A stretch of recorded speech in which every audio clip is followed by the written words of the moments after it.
Picture it.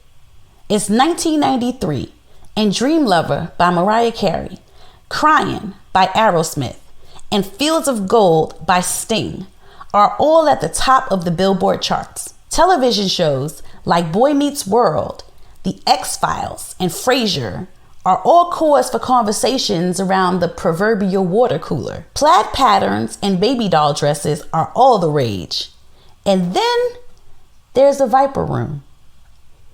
If you were around during the 1990s and heard anyone speak of Sunset Boulevard in California, it was almost always synonymous with the Hollywood elite, their illicit drug use, and unfortunate events, all happening at Johnny Depp's The Viper Room.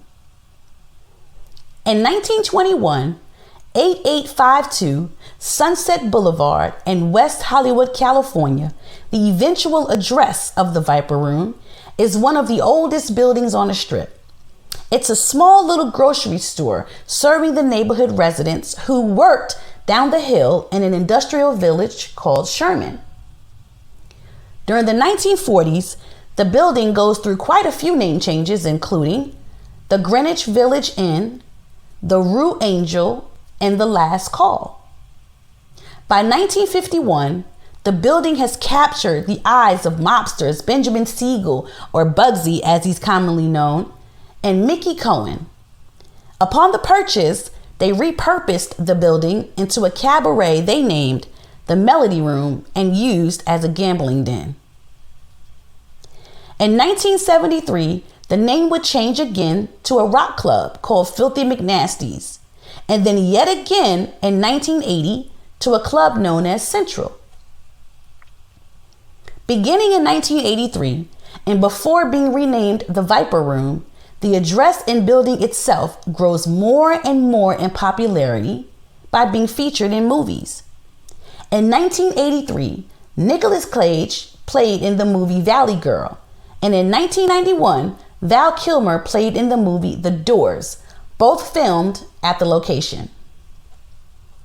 In early 1993, Johnny Depp would meet a businessman and owner of the nightclub Central by the name of Anthony Fox. The two linked up to acquire and subsequently launch the Viper Room, along with Johnny's 21 Jump Street co-star Sal Jinko as the manager. The first big Viper Room scandal took place on Halloween night of that very opening year, 1993.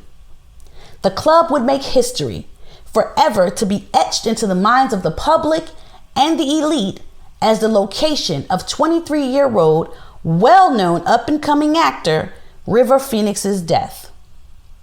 Phoenix is best known for his roles in Stand By Me with Kiefer Sutherland and Corey Feldman. He was also known for Indiana Jones with Harrison Ford and Sean Connery. Phoenix's official cause of death would later be determined as an overdose on heroin and cocaine. On the evening of his untimely passing, Phoenix approached band member Bob Forrest of Thelonious Monster, who were set to perform that evening.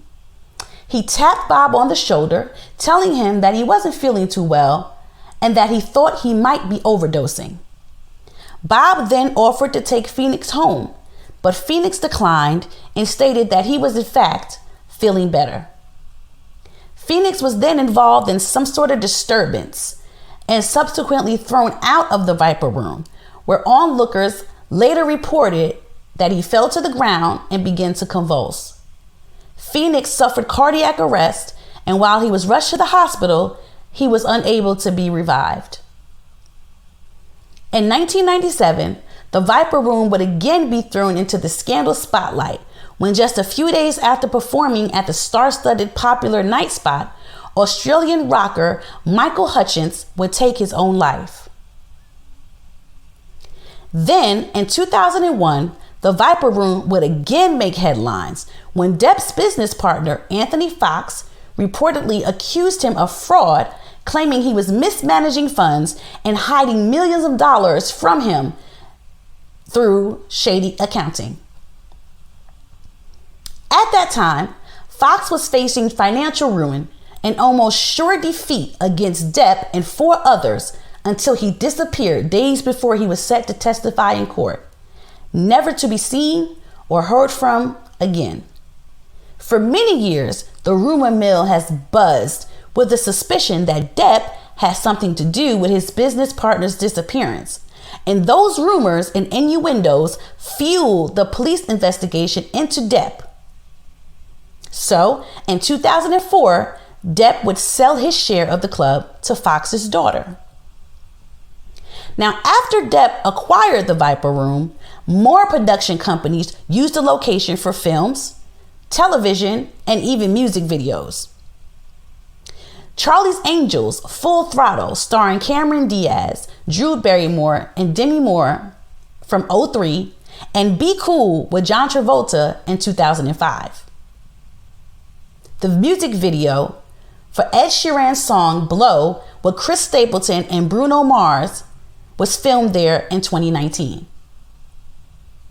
The Viper Room has also hosted an array of music performers, including Tom Petty, The Stokes, Johnny Cash, and the Pussycat Dolls from 1995 to 2001. It's also been alleged that the club was home to a secret underground celebrity poker ring. This underground poker ring hosted high-stakes games for the likes of Leonardo DiCaprio, Ben Affleck, and Tobey Maguire. You'd be hard-pressed to accurately count the amount of the elite that have graced the Viper Room with their presence, either to party, to perform, and in most cases, to do both. Stephen Baldwin, 1994. Aniston and Courtney Love, 1999. Keanu Reeves, Jack Black, Quentin Tarantino, Steven Taylor in 2002, Paris Hilton in 2003, Uma Thurman, Jared Leto, Kelly Osbourne, Amanda Bynes, and even the Jonas Brothers.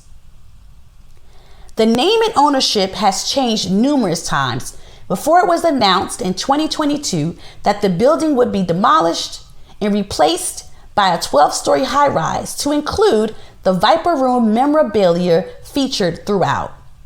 It's currently owned by Viper Room Holdings, CEO James Cooper and Silver Creek Development, who set the construction to begin in 2023. In a statement, Chris Ezich, managing director at Silver Creek, said, "We are delighted to bring forth this distinguished mixed-use project that pairs an unparalleled level of luxury and attention to detail with a historic location on the iconic Sunset Strip. The project is a complimentary offering to the Strip and will include a 5-star luxury hotel to make it a premier destination in the heart of West Hollywood." If you've enjoyed this video, please like, share, and subscribe.